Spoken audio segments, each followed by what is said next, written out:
அவங்க அடிக்க பாய்ந்தது வரல, இவங்க வந்து அதற்கு எதிர்வினை ஆற்றினது வருது. ஆளுங்கட்சி தரப்புல இருந்து எந்த கேள்விக்கும் பதில் இல்லை. ஆளுங்கட்சி தரப்பு தொடர்ந்து அமைதியா இருக்கு சட்டம் ஒழுங்கு பிரச்சனையில. இந்த கேள்விகள் எழுப்பும் பொழுது அவங்களுக்கு பதில் அங்க இல்லை.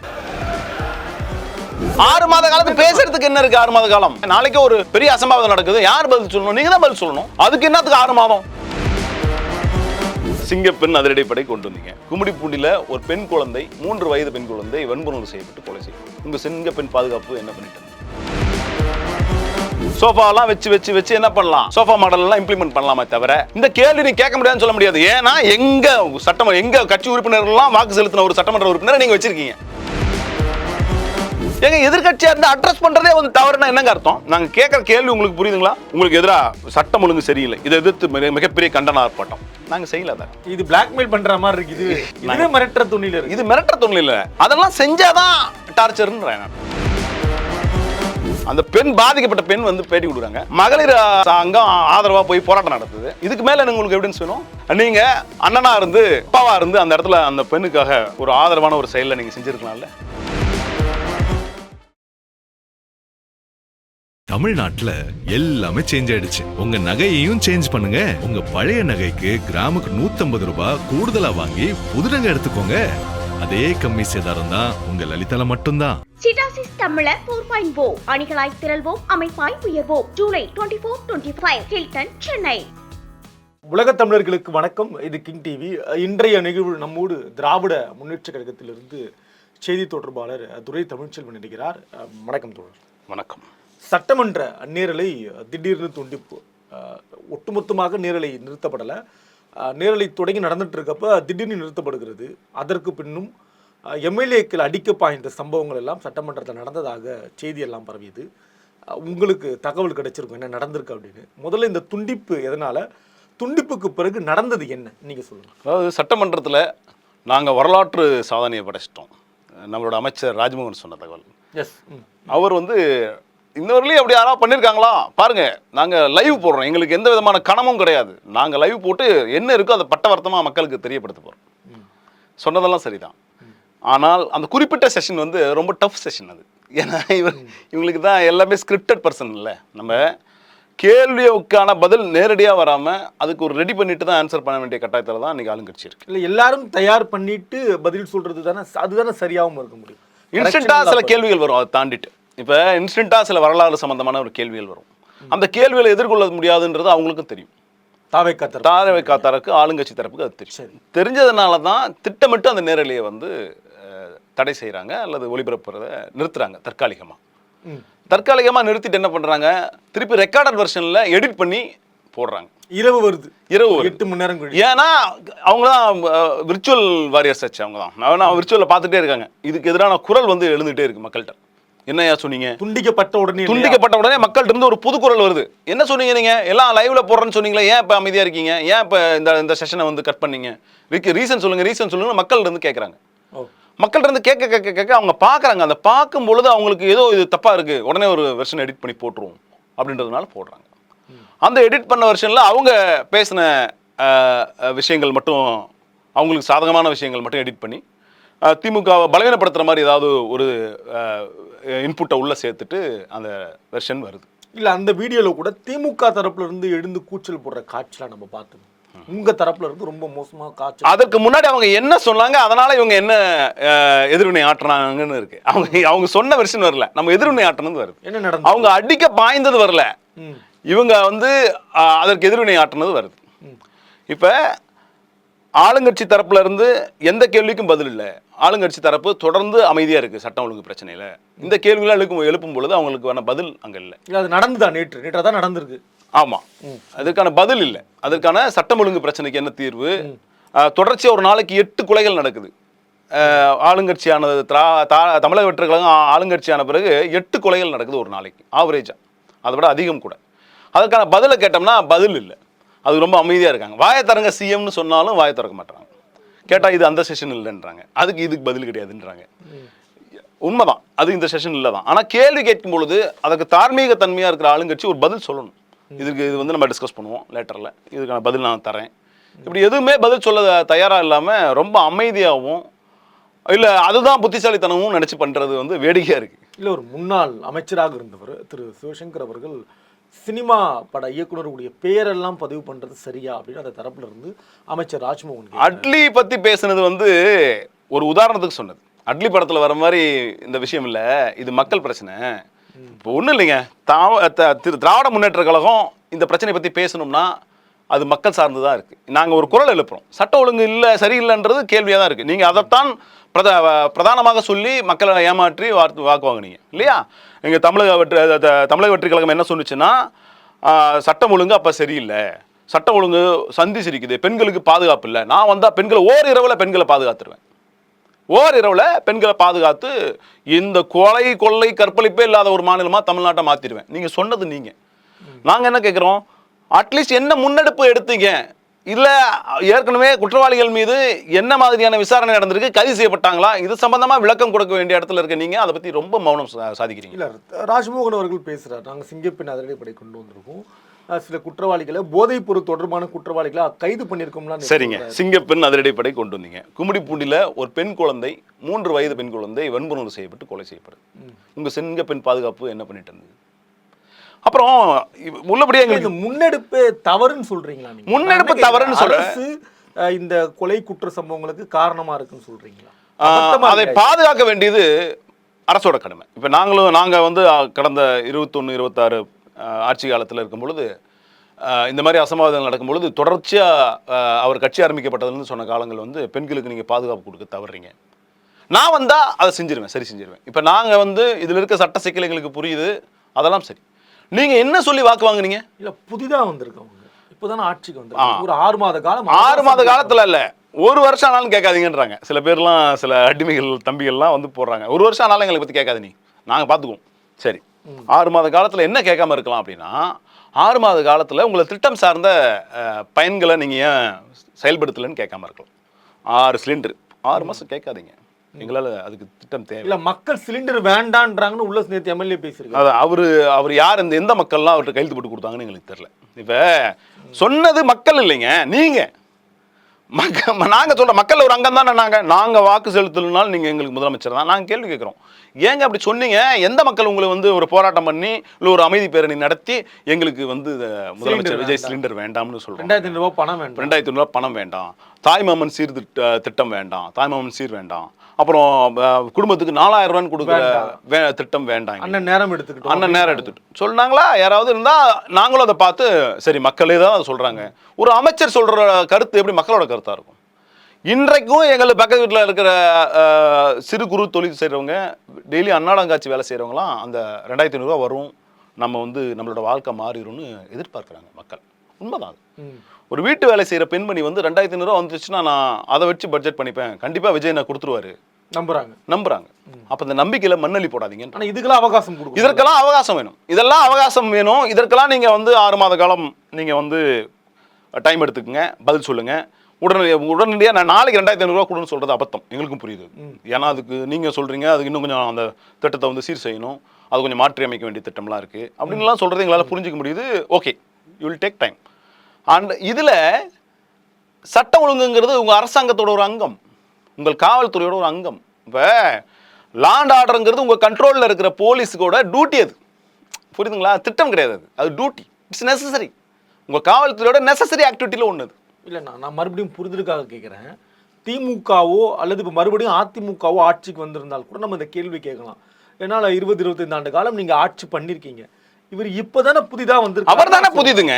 ஆட்சியாளர்கள் இருக்கிற கீழே இருக்கிற அதிகாரிகள் எல்லாம் பழையவங்க தான். யாரும் ஃப்ரெஷ் ஆபீஸ் ஆபீசர் இவர் அட்ரஸ் பண்ணணும், அவர் அதுதான் செய்யுங்கன்னு சொல்றோம். அட்ரஸ் பண்ணுங்க. ஒரு 6 மாத காலம், 6 மாத காலத்துக்கு பேசுறதுக்கு என்ன இருக்கு? 6 மாத காலம் நீங்க வந்து என்ன வாக்குறுதி, தேர்தல் வாக்குறுதியா? நீங்க சரி கொண்டு போய் எடுத்து அந்த மாதிரி இல்லைங்க. நாளைக்கு ஒரு பெரிய அசம்பாவிதம் நடக்குது, யார் பதில் சொல்லணும்? நீங்க தான் பதில் சொல்லணும். அதுக்கு என்னத்துக்கு 6 மாதம்? நீ உங்களுக்கு தேவையான அதிகாரிகள்லாம் மாத்திட்டீங்கல்ல, மாத்திட்டே இருக்கீங்க, மாத்திட்டீங்க. அப்ப மீண்டும் அதுல ஒரு துரித நடவடிக்கை எடுக்கல. உங்க கட்சியை சார்ந்த சட்டமன்ற உறுப்பினர் அவரே வந்து ஒரு கூட்டு பாலியலை வந்து ஆதரிக்கிற மாதிரி செயலை வந்து செய்யறாரு. சரவணன் அவர் வந்து தன்னோட ஆதரவாளர் 2 பேரை ஒளிச்சு வச்சிருக்கிறாரு, அவனை கைது செய்யப்பட முடியலன்னு வருது தகவல். அதற்கு பதில் கேட்டா அமைதியா இருக்கீங்க, நாங்க நடவடிக்கை எப்ப நடவடிக்கை எடுப்பீங்க? உங்க கட்சி சார்ந்த சட்டமன்ற உறுப்பினருங்க, என்ன உங்களுக்கு நடவடிக்கை எடுக்கிறதுல தயக்கம்? உங்களுக்கு என்ன நடவடிக்கைகளுக்கு தயக்கம்? நீங்க பொதுமக்கள்லாம் அடுத்ததுங்க உடனே திமுக வந்துடுறது. நீங்க பண்ணாததா? ஏங்க நீங்க எல்லாம் மாற்று சக்திங்க. நீங்க அப்படிதான் சொல்லியிருக்கீங்க. நீங்க ஒரு மாற்று சக்தி, மக்கள் உங்களை வேற மாதிரி நம்புறாங்க. விஜய் நான் வருவாரு, சினிமாவில் வர மாதிரி ஓர் இரவுல எல்லாத்தையும் மாத்திடுவாரு, நேப்பியர் பிரிட்ஜ் கீழே கட்டி தொங்க விடுவாருலாம் மக்கள் நம்புறாங்க. அப்படிப்பட்ட உங்களோட நம்பிக்கையை வந்து சிதைக்காதீங்க. மக்களோட நம்பிக்கை. நாங்க ஒரு ஆக்கப்பூர்வமான எதிர்க்கட்சியா இருந்து இதை வந்து ஒரு கேள்வி கேட்கறது உங்களுக்கு திமுக பதட்டம் படுற மாதிரி இருக்குது. இப்ப நாளைக்கு ஒண்ணும் இல்லைங்க. எது பதட்டம் தெரியுங்களா? ரொம்ப பதட்டப்படுறீங்க. எதுக்கு பதட்டம் தெரியுங்களா? நாளைக்கு நீ பதவி விலகுன்னு சொன்னாதான் பதட்டம். அண்ணன் விஜய பார்த்து சட்ட ஒழுங்கு பிரச்சனை சரியில்லை, அண்ணன் முதல்ல விலகணும், எதுக்கு நீ முதலமைச்சரா இருக்க? எல்லா மேடையில பேசுறாங்க திமுக தரப்பு. ஆட்சி இருக்குன்றோம், அட்ரஸ் பண்ணணும்ன்றோம். அது அரசியல், புரியுதுங்களா? அது அரசியல் சார்ந்த, அது அரசியல் சார்ந்த இந்த திட்டம். இந்த அரசாங்கம் மைனாரிட்டி கவர்மெண்ட். இது வந்து ஒரு கூட்டாட்சி தத்துவத்துல கூட்டணி ஆட்சியா நடந்துட்டு இருக்கு. இது ஒரு கோலியேஷன் கவர்மெண்ட்.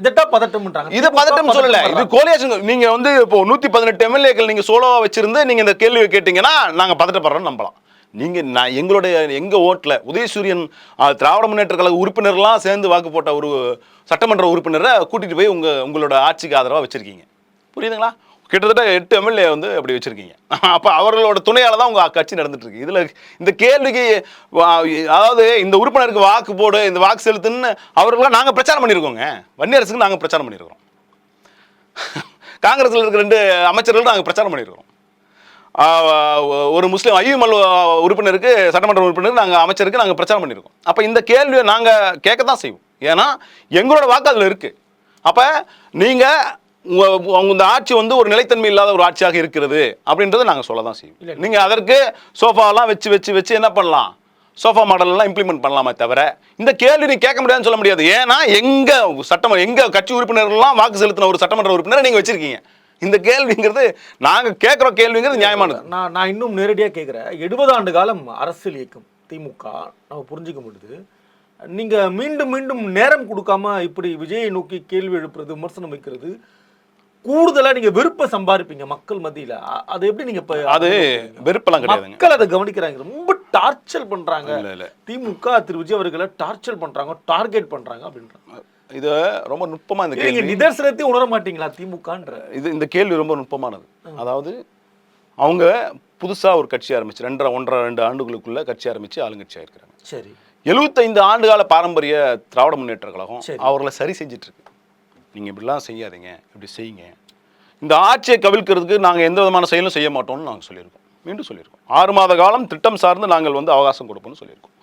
அதை விட்டுட்டு அரசியலில் நீங்கள் அப்படி பேசுகிறீங்க, ஆளுங்க நாங்கள் எந்த விதமான உறுப்பினரையும் நீங்கள் வந்து வாபஸ் வாங்குங்கன்னு நாங்கள் சொல்லலை. 25 பேர் வேற ஒரு கட்சி உறுப்பினர்களை நீங்கள் விலைக்கு வாங்கி உங்களுடைய பாதுகாப்புக்கு வச்சு விட்டதெல்லாம் சந்தி சிரிச்சுது அப்போ இல்லையா?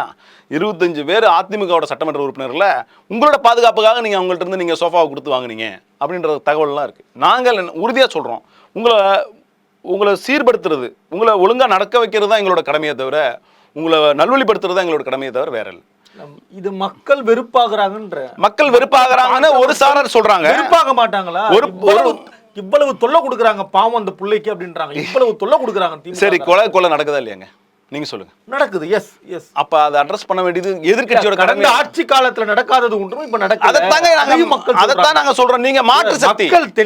மக்கள் தெளிவா களத்துல நம்ம மக்களோட இருக்கும். நம்ம மக்கள் தெளிவா சொல்றாங்க, கடந்த ஆட்சியில் நடக்காதது இப்ப நடக்குதா தம்பின்னு கேக்குறாங்க நம்மளே. சரி, அப்ப கடந்த ஆட்சியில் தான் அப்போதான் உங்க ஆட்சி இருக்கும்னா நீங்க ஏன் மாற்று சக்தி நேரம் கொடுங்கன்றாங்க. அந்த பிள்ளைக்கு ஒரு நாங்க போராட்டம் பண்ணலைங்க. இப்ப நீங்க தெரிஞ்சுங்க, நாங்க கேள்வி மட்டும் தான் கேட்டுட்டு இருக்கோம். அதுவே உங்களோட ஆதரவாளர்களை வச்சு நீங்க ட்விஸ்ட் பண்ணிட்டு இருக்கீங்க. நாங்க கேள்வி தான் கேட்கிறோம். உங்களுக்கு எதிராக போராட்டம் பண்ணிருக்கோமா?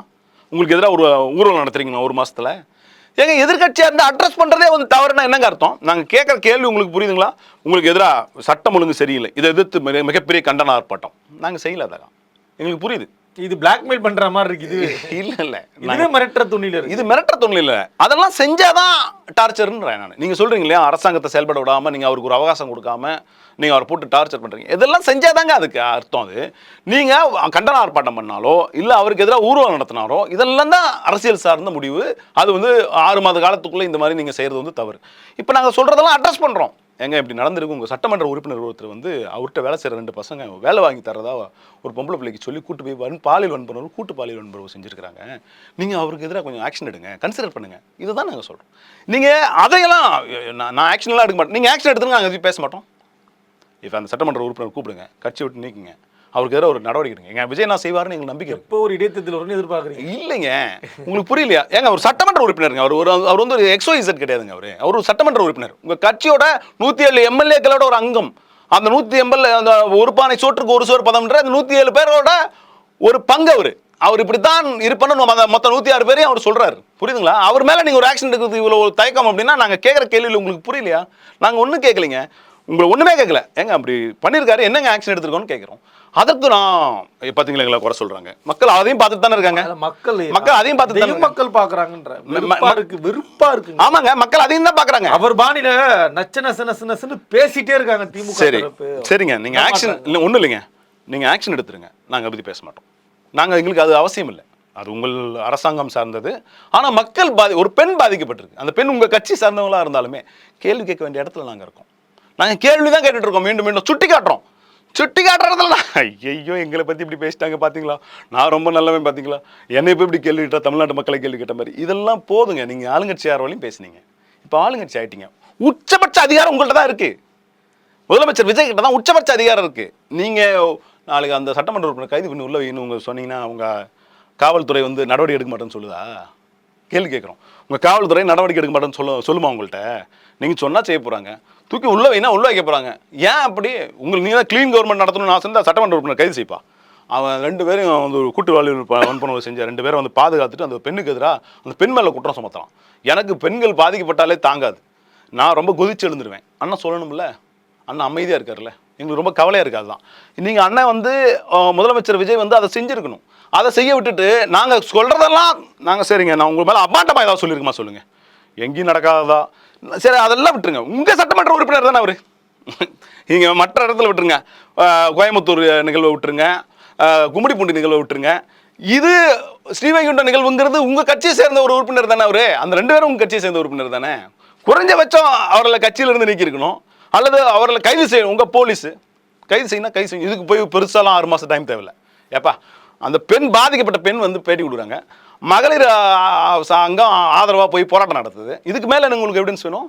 இதுக்கு மேலே என்ன உங்களுக்கு எவிடன்ஸ் வேணும்? அந்த பெண்ணை பாதுகாக்கணும், இல்லை அந்த பெண் பாதிக்கப்பட்ட ஒரு அபலை பெண்ணுக்கு நீங்கள் அண்ணனாக இருந்து அப்பாவாக இருந்து அந்த இடத்துல அந்த பெண்ணுக்காக ஒரு ஆதரவான ஒரு செயலில் நீங்கள் செஞ்சுருக்கலாம்ல. நாங்கள் பேசாமல் இருந்திருப்போம்ல. நாங்கள் வந்து இதை வந்து அண்ணன் விஜய் வந்து முதலமைச்சர் விஜய் வந்து இது நல்லா பண்ணியிருக்காரு அப்படின்னு பாராட்டியிருப்போம். நீங்கள் அதை செய்யாமல் என்ன செய்தீங்கன்னா என்னை குறை சொல்கிறாங்க. உங்களை நாங்கள் குறை சொல்லலை, எங்களுக்கு விஜயோட எந்த பிரச்சனையும் கிடையாது. நடக்கிற இப்போ அங்கங்கே நடக்கிற இஷ்யூ பேஸ்டில் தான் விஜயை பற்றி பேசுகிறோம். அங்கே இஷ்யூ பேஸ்டில் ஆக்ஷன் எடுக்க வேண்டிய ரெஸ்பான்சிபிலிட்டி முதலமைச்சருக்கு இருக்குது. முதலமைச்சர் அந்த ரெஸ்பான்சிபிலிட்டி உணராமல் என்னை குறை சொல்கிறாங்க. உங்களை நாங்கள் ஏன் குறை சொல்ல போகிறோம்? இதெல்லாம் தான் இது சட்டமன்றத்தில் நடந்திருக்கும், அதனால் துண்டிக்கப்பட்டிருக்குன்னு புரிஞ்சுக்கலாம். ஆமாம், அப்படிதான் நடந்திருக்கு. தொடர்ந்து பேசலாம். நன்றி. தமிழ்நாட்டுல எல்லாமே சேஞ்ச் ஆயிடுச்சு. உங்க நகையையும் சேஞ்ச் பண்ணுங்க. உங்க பழைய நகைக்கு கிராமுக்கு 150 ரூபாய் கூடுதலா வாங்கி புது நகை எடுத்துக்கோங்க. அதே கம்மி சேதாரம் தான் உங்க லலிதால மட்டும்தான். சிட்டாசிஸ் தமிழர் 4.0 அணிகளாய் திரள்வோம், அமைப்பாய் உயர்வோம். ஜூலை 24-25 ஹில்டன், சென்னை.